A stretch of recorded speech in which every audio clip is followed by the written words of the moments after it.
ஆ, இந்த தூத்துக்குடியில் ஏதோ பிரச்சனை நடந்துச்சுன்றாங்களே, என்னமோ என்ன பிரச்சனை? அதான் கிராமமா, தூத்துக்குடி விளாம்பட்டி. அது ஒரு கிராமமா, கிராமத்தில் வீட்டில் டாய்லெட்டு வசதி இல்லை. அதனால் கொஞ்சம் ஒதுக்குப்புறமா போகலான்ட்டு 17 வயசு பொண்ணு 12வது படித்து எக்ஸாம் எழுதியிருக்காங்க. அப்படி போனப்ப கஞ்சா அடிச்சிட்டு அந்த பொண்ணை துண்டு துண்டாக வெட்டி போட்டாங்களாம். அது நான் அவங்க அப்பா அம்மா நைட்டெல்லாம் தேடி பார்த்துருக்காங்க, கிடைக்கலன்னு போய் கம்ப்ளைண்ட் கொடுத்தா அந்த கம்ப்ளைண்ட் கொடுத்த போலீஸ் வந்து அவங்க இது ஆக்ஷன் எடுக்கலையாம். நீ அடுத்த நாள் வாங்கம்மா, நாளைக்கு இத்தனை மணிக்கு வாங்கம்மா அப்படின்னு சொல்லிட்டு நேரத்தை வளர்த்துனதுனால அன்றைக்கி நைட்டே போயிருந்தாக்கா அந்த பொண்ணை உயிரோடு காப்பாற்றிருக்கலாம். அவங்க வந்து அடுத்த நாள் வாங்கினதும் 10 மணிக்கு போனாங்களாம். 10 மணிக்கு போய் அவங்க ஆக்ஷன் எடுக்கலையாம். இந்த என்ன சொல்கிறது, உங்கள் பொண்ணு யாருனாச்சும் லவ் பண்ணிக்கிட்டு இருக்கா, இப்படி அப்படி இப்படி கதையை விட்டு கடைசியில் அந்த பொண்ணை உயிரை போக வச்சுட்டாங்க. இப்போ சொல்கிறேம்மா, போலீஸ்காரவங்க நல்லா துருவி துருவி தான் கேட்பாங்க. இப்போ அரசாங்கத்தில் என்ன சொல்லியிருக்காங்கன்னா, வீட்டுக்கு ஒரு கழிப்பறை கட்டணும்னு இருக்காங்க. முதல்ல இவங்க கழிப்பறை கட்டாமல் இருந்தது தப்பு. பிள்ளைய தனியாக விட்டது தப்பு. சரி, அப்போ பிள்ளை ஸ்கூலுக்கு போயிட்டு வருது, நம்ம தான் பெற்றோர்கள் தான் கண்காணிக்கணும். இப்போ வந்து சேலத்தில் கள்ளச்சாராயம் சொல்கிறாங்க. இப்போ இந்த டாஸ்மாக் கடையை ஒழிச்சோம்னா அந்த கள்ளச்சாராயம் பெருகிறோம். மாமூல் வாங்க ஆரம்பிச்சிருவாங்க. நான் எங்களுக்கு இவ்வளோ கொடுங்க, நீங்கள் காய்ச்சுங்கன்னு வாங்க. இந்த தவறெல்லாம் நடக்கும். அப்படிங்கிறனால தான் டாஸ்மாக் கடையை வச்சுருக்காங்க. இந்த கள்ளச்சாராயம் குடிக்கிறதுனால தான் எல்லாம் சாப்பிட்றாங்க. அதில் வந்து விஷத்தன்மைகள் நிறையா இருக்குது. டாஸ்மாக் கடையில் வந்து கோதுமை இருக்கு பார்த்தீங்களா, அதை நல்லா வேக வச்சு அதை பாடம் பண்ணி அதுக்கப்புறம் தான் அதை மக்களுக்கு கொடுக்குறாங்க குடிக்கிறதுக்கு. அதுக்கும் இதுக்கும் நிறைய வித்தியாசம் இருக்கு. ஏன்னா இப்போ குடியை வந்து நிறுத்திட்டாக்க என்ன பண்ணுவாங்க, அவங்களுக்கு கை கால் நடுக்க ஆரம்பிச்சிடும். என்ன பண்ணிடுவாங்க, சீக்கிரம் நிறைய பேர் இலக்க நேரிடும்.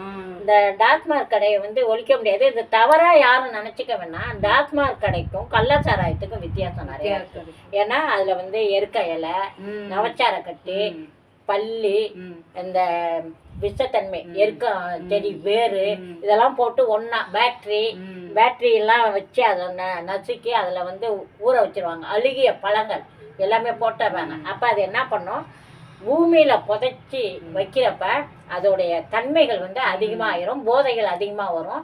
இருந்தாலும் மக்களுடைய உயிருக்கு ஆபத்து. இந்த டாஸ்மாக் கிடைக்கும் அதுக்கும் வித்தியாசம் நிறையா இருக்குது. இப்போ புரியுதாம்மா நான் சொல்கிறது?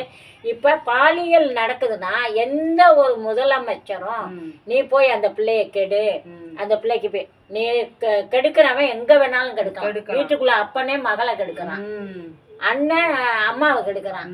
இப்படி வந்து நடக்கிற காலம் இது. அதனால நம்ம தாங்க பார்த்து நடந்துக்கணும். முதலமைச்சர் நீ வீட்டுக்குள்ள நடக்கிற அந்தரங்க விஷயம் தெரியுமா? தெரியாது. டாஸ்மாக் கடையில் குடிக்கிறதே இப்போ எல்லாத்துட்டையும் இப்போ ஆதார் கார்டு கேட்டுருக்காங்க. இப்படி வந்து அவன் குடிகாரனை வந்து உடனே நிறுத்த முடியாது. நிறுத்துங்கன்னு சொன்னாலும் இப்போ வந்து குடியை நிறுத்துங்க, டாஸ்மாக் கடையை ஒழிக்கிறோன்னு நம்ம நினைக்கிறோன்னு வச்சுக்கோங்க. எந்த முதலமைச்சர் எவன் பிரதமராக வந்தாலும் எவன் முதலமைச்சராக வந்தாலும் இதை வந்து ஒழிக்க முடியாது. இப்போ ஜெஃப்ரி எப்ஸ்டீன் ஃபைல்னு ஒன்று வந்துருக்கு. ஜெஃப்ரி எப்ஸ்டீன் ஃபைல் இது வந்திருக்குது. இது வந்து எல்லா நாட்டு தலைவர்களும் என்ன பண்ணியிருக்காங்க, அந்த இதை சாப்பிட போயிருக்காங்க. நம்ம முதலமைச்சர்லாம் போகலை, ஆனால் ராகுல் காந்தி போகலை. இது எப்படி பாலியல் வந்துச்சு? சின்ன குழந்தைங்க அதில் அப்படியே அரைக்கிறானுங்க போட்டு ஜெப்சிங் ஃபைலில். அதே போல் பெரியவங்கள கடத்திட்டு போய் என்ன பண்ணுறாங்க, அதையும் அரைச்சி கறியாக சமைச்சு சாப்பிட்றாங்க. இதில் நம்ம பாரத பிரதமர் இருக்கிறார். அந்த கறியை நல்லா சாப்பிட்றாங்க, நல்லா கிஸ் கொடுக்குறாங்க, வைக்கிறாங்க, நல்லா ஜல்ஜா பண்ணுறாங்க. இதெல்லாம் நடக்குது. இப்போ அவரை யாரும் கேட்க மாட்டாங்களா? இது என்ன நியாயம்? நம்ம பிரதமர் தப்பு பண்றாரு, அது நியாயமா இல்லையா? அதனால அங்க நடக்கிறதுக்கு மக்கள் அது கோரிக்கை விடல.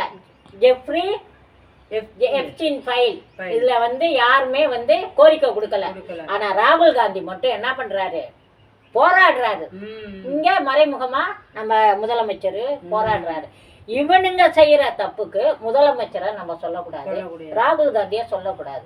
ஏன்னா ஃபர்ஸ்ட் இந்த மோடி என்ன பண்ணாரு, எல்லா ரேஷன் கார்டுக்கும் 15 லட்சம் போடுறான் அப்படின்னாரு. போட்டாரா? போடலை. அவரும் சாராயம் விற்றவர் தான், டீ கடையில் வேலை செஞ்சவர் தான்.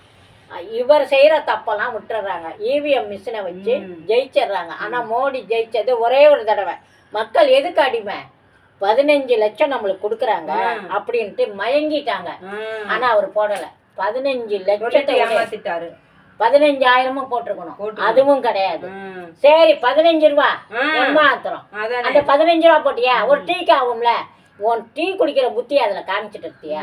மக்கள் வந்து இந்த காசு தரும் 100 போட்டிருந்தா கூட 1500 ரூபா கூட போட்டிருந்தா கூட நல்லது. அவன் எதுவுமே போட மாட்டாரு அந்த ஆளு. நீ ஒண்ணு அந்த ஆளை நம்பிட்டு இருக்க. அவர் வந்து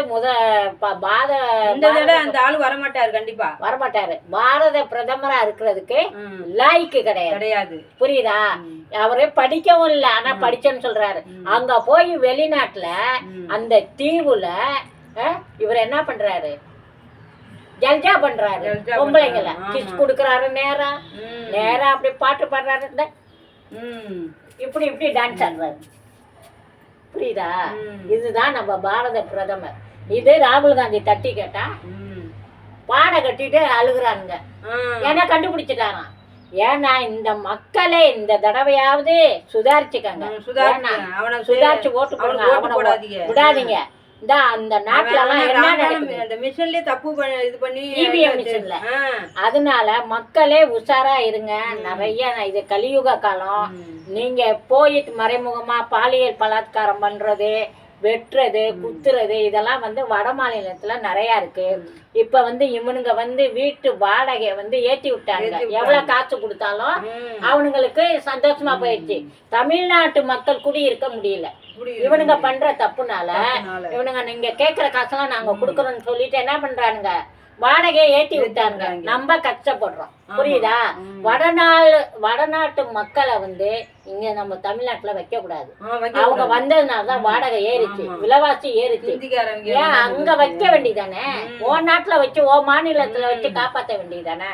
அதனால நீங்க என்ன பண்ணுங்கன்னா அவனுங்களுக்கு நீங்க இடம் கொடுக்காதீங்க. தயவு செய்து கொடுக்காதீங்க.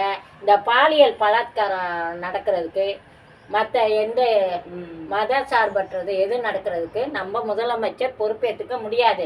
நீங்க பண்ற அநியாயத்துக்கு அவரையே கட்டி பிடிச்சி அழுகுறீங்களா? எதுக்கு அழுகுறீங்க? அதனால பார்த்துக்கங்க. அவங்கவுங்க குடும்பத்தை அவங்கவுங்க தான் பார்த்துக்கணும். இவ லவ் பண்ணி அவனோட ஓடுறா, அவ லவ் பண்ணி இவனோட ஓடுறா. எல்லாத்துக்கும் முதலமைச்சரை சொல்றீங்க. இப்ப கனிமொழியே வரக்கூடாதுன்றீங்க. போய் இன்னைக்கு காட்டுக்கு போன்னு சொன்னிச்சா அந்த அம்மா? கனிமொழி சொன்னிச்சா? சொல்லல. இவங்களா போய் இந்த பொண்ணு யார் காட்டுக்கு போக சொன்னது? வயசு பிள்ளைய ஒன்னு அம்மாவை கூட்டிட்டு போயிருக்கணும். அந்த அம்மாவும் போயிருந்தா கொன்னுதான் இருப்பாங்க. புரியுதா? அந்த அம்மா போயிருந்தா கண்டிப்பா கொண்டிருப்பாங்க. ஏன்னா 4 பேர் 5 பேர் இல்லாம இது நடந்திருக்காது. இவனுங்களை எப்படி அந்த பொண்ணை துண்டு துண்டா வெட்டினானுங்களோ இவனை உயிரோட வச்சு ஒவ்வொரு விரலையும் வச்சு அணுவா வெட்டணும். அப்பதான் ஒவ்வொருத்தனும் திருந்துவான். துபாயில எப்படி வந்து அவங்க ஸ்ட்ரிக்டான ஆர்டர் இருக்கோ அதே போல தமிழ்நாட்டுக்கு வரணும். ஆனா அவனை நான் முதலமைச்சர்னா முட்டாயா ஒவ்வொன்றும் பழி போடுறதுக்கு. அதனால மக்களே உஷார். நீங்க பாலியல் ஜல்ஜா பண்றதுக்கு நம்ம முதலமைச்சர் காரணம் கிடையாது. நீங்க தான் வந்து தனியா போகாதீங்க. போனீங்கன்னா கூட்டமா போங்க. நகையை அத்துட்டு போறானுங்க. அட்ரஸ் கேட்டா கூட பிள்ளைங்களை சொல்ல விடாதீங்க. நிறைய நகை போட்டு போறீங்க. எதுக்கு? அவரு ட்ரம்மு தான் நகை விலையை ஏற்றினாரு. நம்ம முதலமைச்சருக்கு அதுக்கு சம்மந்தமே இல்லை. எல்லாருமே உஷாரா இருங்க. நம்ம வீட்டுக்கு ஒரு கழிப்பறையை கட்டுங்க. நம்மளுக்கும் நல்லது, உங்க பிள்ளைங்களுக்கும் நல்லது. நன்றி, வணக்கம்.